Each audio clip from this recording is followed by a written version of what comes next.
Shalom, shalom. I want to give all praise and honor and glory to Yahweh, Bahashem, Yahweh Shai. Yahweh is the Most High, and Yahweh Shai is the Son of the Most High, the only begotten Son, the Messiah, which these are the true names of the Most High and His only begotten Son in the ancient Hebrew tongue, which is the Lashon Kodash, the holy language, which the Lord have given us to call upon His true name in spirit and in truth. I want to give double honors to the elder apostles, to the elder bishops, and the upcoming elders, which rule well and teach well of great millstone. I want to give peace and blessings unto the elect, the house of David, the 144,000 elect men, whoever you may be. And salute shalom to the fellow laborers which testify of Yahweh Shai and publish this word. My name is Zakaria, and the focus of this lesson is surrounding a post that this guy who is deemed to be a kingmaker by the world, this guy Elon Musk, a post which he have made on his own platform called X, known as Twitter, which, to go into this post,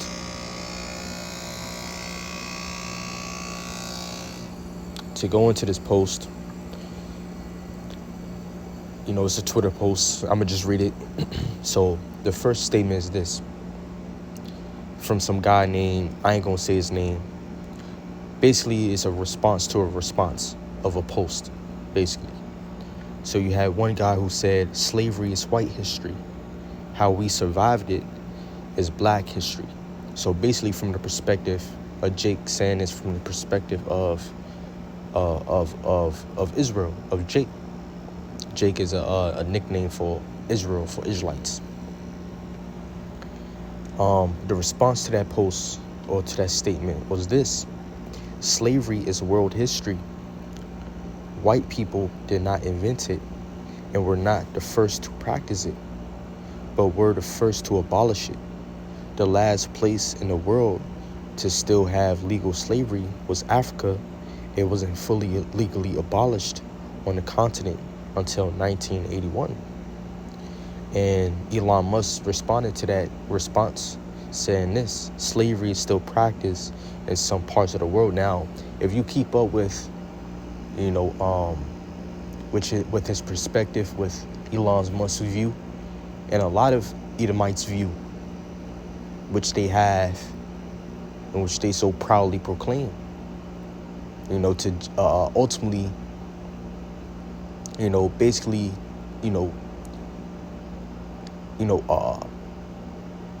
not to, push blame off them, but to basically, well, you can say that, push blame on others. And yeah, that's the thing. Slavery is a very common thing in all ages. All nations, practice slavery. Even Israel, the children of the Most High, the children of Israel, practice slavery, enslaved other nations. But the thing is, and this is the truth, the truth, which is what? The scriptures, the word. This is what the word declared, that the Lord will plead Israel cause, And what is the cause of Israel? Well, you nations, especially you Edomites. Ultimately, you Edomites, you have raped, robbed, and murdered us. You have enslaved us. The so-called Negroes, Hispanics, Native Indians, who are the true children of Israel, according to biblical prophecy. The transatlantic slave trade, what you people, what you Europeans, did to the Gadites, to the Native Indians, what you white people did to the Latin tribes, right? You have to pay for that.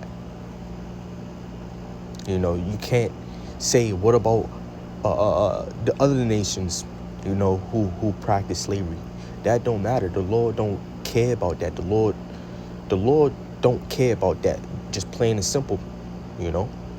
The Lord will only plead the cause of his people.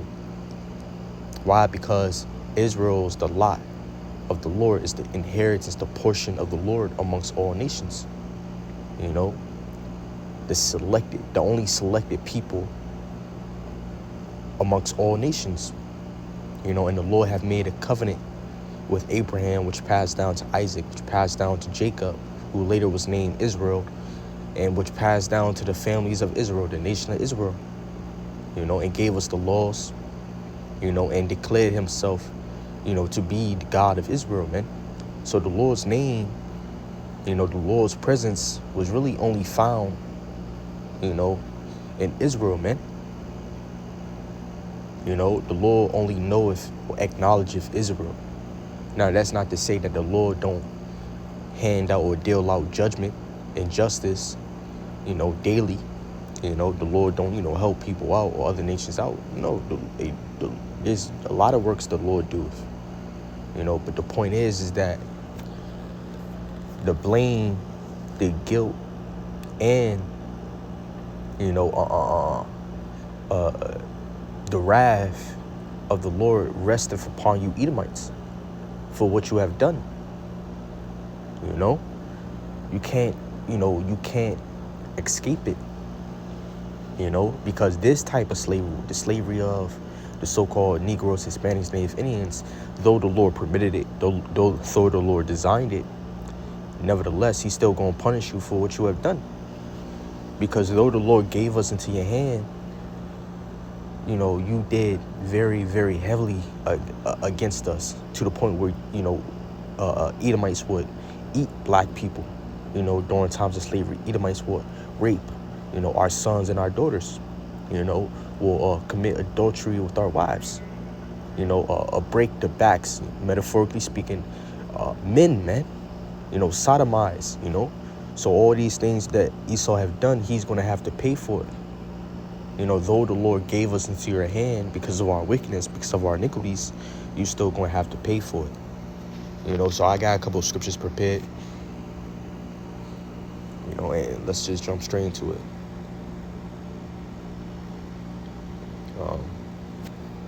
Joel chapter 2, verse 17. Let the priest, the minister of Yahweh, weep between the porch and the altar. Let them say, spare thy people, O Yahweh. Yeah, and though we don't have no temple, we don't have no physical altar, and the spiritual house today, that spiritual temple today is the church of the Lord Yahweh Shai. The church of Yahweh Bashim Yahweh Shai, which make up that spiritual house,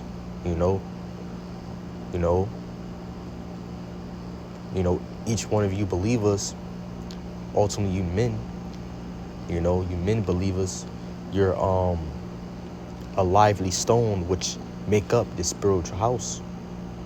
Your sacrifices are spiritual, giving your thanks and praise to the Lord, presenting your bodies as a living sacrifice, as well as communicating as giving alms to fellow believers. These are different spiritual sacrifices. The sacrifice of your lips, giving thanks to his name, in the name of Yahweh Shai. These are spiritual sacrifices. So you're that spiritual house. You're you believers, you're that as a collection, shall I say, you're that that holy priesthood, or shall I am I saying it? Yeah, priesthood. That royal priesthood. It says, let them say, spare thy people, O Yahweh. And this is one of the main themes of the scriptures that's being published daily by the mouths of the prophets.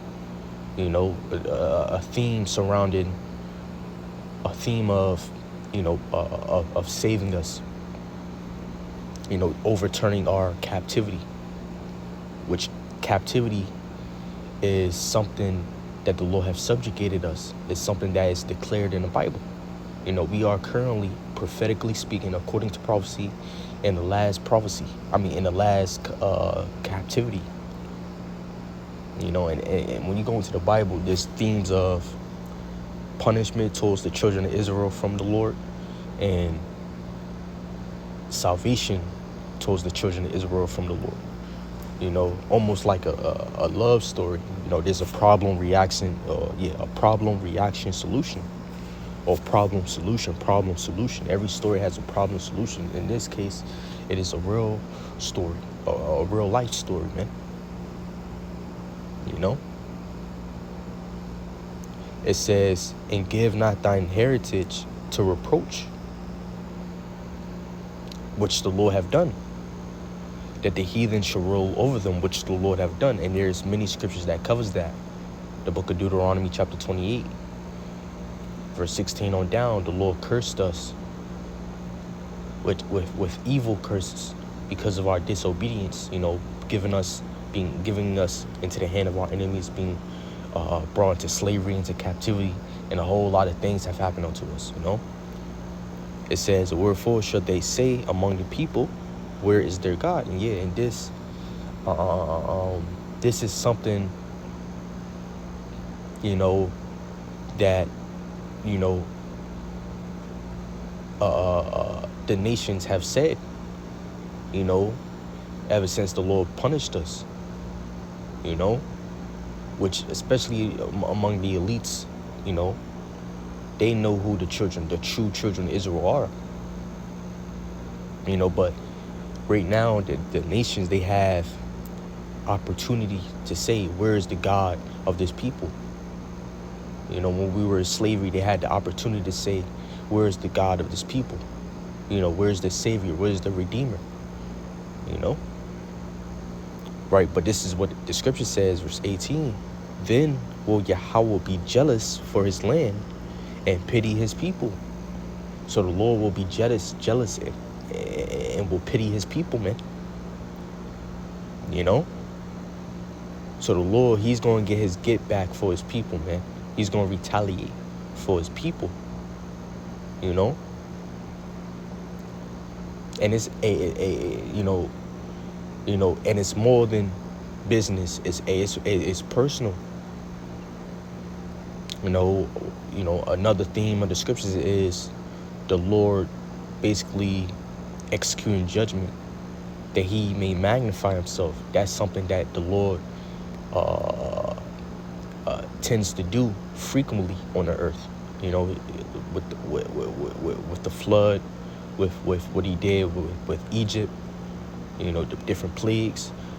Sometimes the Lord throughout different ages would do certain things to magnify his name. Well, Israel were called after his name, right? The Lord's name is related towards us. We have some relation towards the Lord's name, towards his reputation. When people, especially in the ancient world, when they would have considered the name of Yahweh, beside that name will also be what? The remembrance of what? Israel. Especially after what the Lord had done to ancient Egypt. There was a time where the whole earth knew the Lord's name, and knew who the Lord was dealing with firsthand, Israel. That's why Yahweh is known as the God of Israel, because the Lord only dealeth with us. In fact, to prove that, Amos chapter 2 verse chapter 3 verse 2, it says, you only have I known of all the families of the earth. When you go into that word known, it's from the Hebrew word yadah, which mean the usage of the Hebrew word is this: to recognize, to admit, to acknowledge, so the Lord acknowledgeth only the nation of Israel. The Lord not dealing with nobody else. The Lord not recognizing nobody else to be his own. It says, therefore I will punish you for all your iniquities, and that the Lord have done. By what? Bringing these curses upon us, by giving us into the hand of our enemy. by scattering us amongst the nations. Jeremiah chapter 51 verse 36. Therefore thus saith Yahweh, behold, I will plead thy cause. So the Lord, this is the Lord's, declaration amongst all the earth. The Lord said, I will plead thy cause. Who cause? The cause of Israel. Now, a cause, is similar to the word case. For example, when you go into a courtroom, you have two parties, one or two parties, they have their case, or their disagreement with another party. And you have the judge, which settle any issue, according to their sense of judgment, according to their standard of judgment or justice and good. Well, in this case, Israel calls case disagreement as well with against who? Edom, against the nations, especially Edom, ultimately Edom, and against America, because America is the empire of Edom, of the so-called white people. This is an Edomite rulership. So the Lord will plead our cause, and he's going to do that by way of judgment, by destroying the enemy, destroying America, bringing these plagues upon America, bringing nuclear missiles upon America, by destroying the empires of Edom, the Western world, It says, and take vengeance for thee. Now, what is vengeance without blood? Vengeance is a friend to blood. In other words, sometimes blood, vengeance is not. Sometimes, you can't have vengeance without blood. Sometimes, basically, in this case, the vengeance is going to be expressed by way of judgment, man, by way of destruction. It says, and I will dry up her sea and make her springs dry. And yeah, this applies to America. This is concerning America. The Lord is going to dry up this place by way of fire and radiation, nuclear destruction, man. And it's going to be made a damn wilderness, a dry place. It's going to be a burnt mountain, man, a burnt land. It says, and Babylon shall become heaps, a dwelling place for dragons, and astonishment, and a hissing without inhabitant. Yeah, and this place will never be inhabited again. And that's prophecy. After the Lord destroy America with nukes, this place will never be built or inhabited again. And there's no way you can get away from it. There's no way Esau can get away from it. This is the judgment that the Lord have taken against America. This is the Lord's device that the Lord have taken against America.